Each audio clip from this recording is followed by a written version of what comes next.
D'abord, merci Madame la Garde des Sceaux de nous recevoir chez vous. C'est très difficile pour moi de parler de ce que j'ai fait très modestement ces 10 dernières années après avoir entendu et Robert Badinter et Pierre Truche, que je connais depuis longtemps, 75, qui était mon directeur des études lorsque j'étais à l'école et avec qui on jouait au ping-pong. C'est assez difficile de parler avec eux. Mais merci surtout à Denis qui m'a invité. On a fait pas mal de messes basses à l'occasion du procès de Pascal Simbi-Kangwa que j'ai essayé de suivre au maximum. J'ai vraiment pas de mots pour expliquer ce que j'ai ressenti à l'occasion de ce procès, dont je n'étais que spectatrice. J'ai été incrédule, j'ai été époustouflée, j'ai été extrêmement surprise, et je vais vous expliquer pourquoi. Et d'abord, j'ai été extrêmement fière, et Madame le Garde des Sceaux, je pense que c'est extrêmement rare d'être fière dans notre profession. J'ai travaillé 4 ans au tribunal pénal international pour l'ex-Yougoslavie, et j'ai passé de janvier 96 à fin 99. J'ai passé ces 4 années à essayer de monter des procès au tribunal pour l'ex-Yougoslavie. Je suis arrivée au tribunal pour l'ex-Yougoslavie en janvier 96. Janvier 96, c'est important, c'est 6 mois après Srebrenica. Pour vous dire que nous, les juges et les procureurs, même si on a de la bouteille, ce qui était le cas à l'époque, on n'a pas du tout l'habitude de travailler sur l'horreur. On travaille sur une femme violée, un braqueur, un très beau trafic de stupes qui vient de se commettre. C'est difficile et compliqué pour nous parce qu'on n'a pas les structures mentales, on n'a pas la formation pour travailler sur ces horreurs. J'ai donc travaillé au tribunal pénal international pour l'ex-Yougoslavie et j'ai participé aussi à des enquêtes qui ont mené à des procès au tribunal pénal international pour le Rwanda. Alors là-bas, TPY et TPIR, c'est des procès avec 3 juges professionnels, c'est souvent vieux, dans une salle très réfrigérée, parce que c'est la clim, avec une herse d'ordinateur, un accusé absent, dont on n'entend pratiquement pas la voix, puisque c'est le droit pour lui de ne pas s'incriminer lui-même. Il y a des micros, il y a des vidéos, il y a des caméras, tout est enregistré, tout est filtré, tout est retranscrit. Et tout ça dans une procédure qui, bon an mal an, sous le contrôle de Robert Badinter, est resté de common law à l'américaine. Beaucoup de common law à l'américaine. Beaucoup de témoins. À La Haye, qu'on faisait venir des témoins de Bosnie, qu'on faisait venir en avion jusqu'au tribunal, puisque dans une procédure de common law à l'américaine, on est obligé d'en passer là et d'avoir beaucoup de témoins, les témoins du procureur, les témoins de la défense, cross-examination, etc. Malgré les précédents, justement, de Barbie, Touvier et Papon, je n'imaginais pas, à l'époque, comment un procès à caractère international ou transnational pouvait être transposé dans notre système français.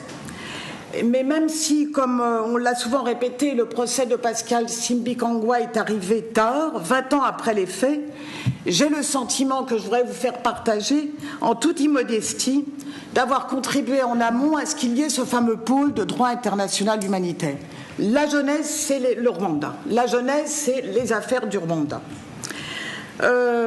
Ce procès tant espéré, extrêmement bien organisé et de haute tenue, je disais tout à l'heure que, de mon point de vue, surtout dans les premiers jours du procès où il y a eu beaucoup de témoins experts, des historiens, des journalistes, on avait presque oublié qu'on jugeait un homme et que l'enjeu était important quand même, à savoir que la crédibilité du pôle et la crédibilité de ce genre de procès tenait au fait qu'il soit condamné plutôt qu'acquitté, etc. Mais c'était tellement parfait ce procès que c'était une page d'histoire. On était nous les juges, vous les procureurs, en train d'écrire, et vous les avocats et les victimes surtout, en train d'écrire une page d'histoire.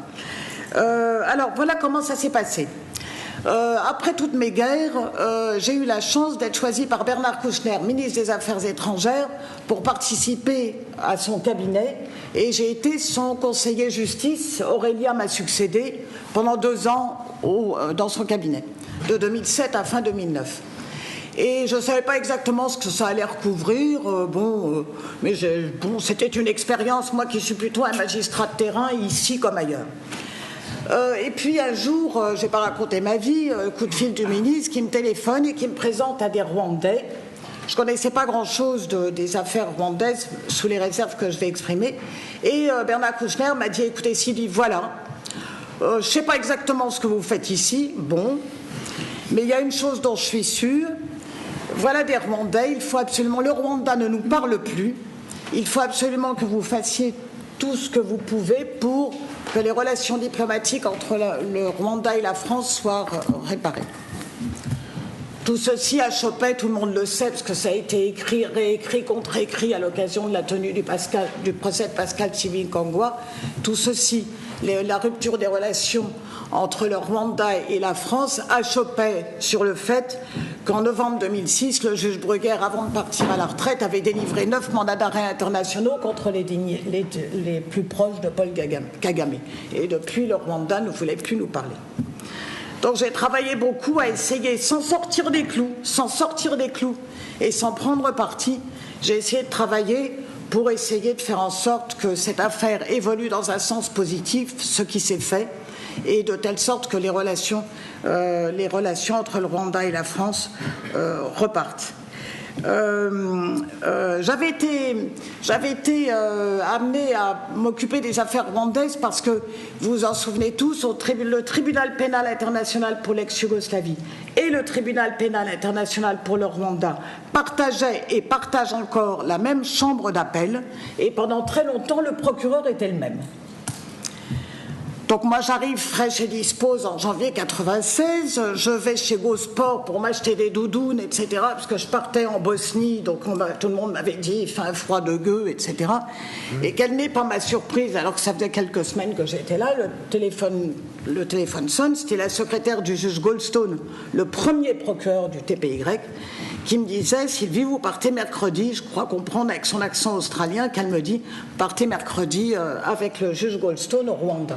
C'est de cette façon, parce que le procureur était le même, parce que nous parlions d'équipe d'enquêteurs en équipe d'enquêteurs, puisque, comme vous le savez aussi, le tribunal pénal international pour le Rwanda est le petit frère ou la petite sœur dans le temps du TPY. Oui. On partageait les mêmes règles de procédure et on s'échangeait beaucoup, etc. Donc je suis partie avec le juge Goldstone, c'est comme ça que j'ai rencontré, pour la première fois, je suis allée au Rwanda et j'y suis allée à plusieurs reprises, aussi bien à Kigali et à Arusha.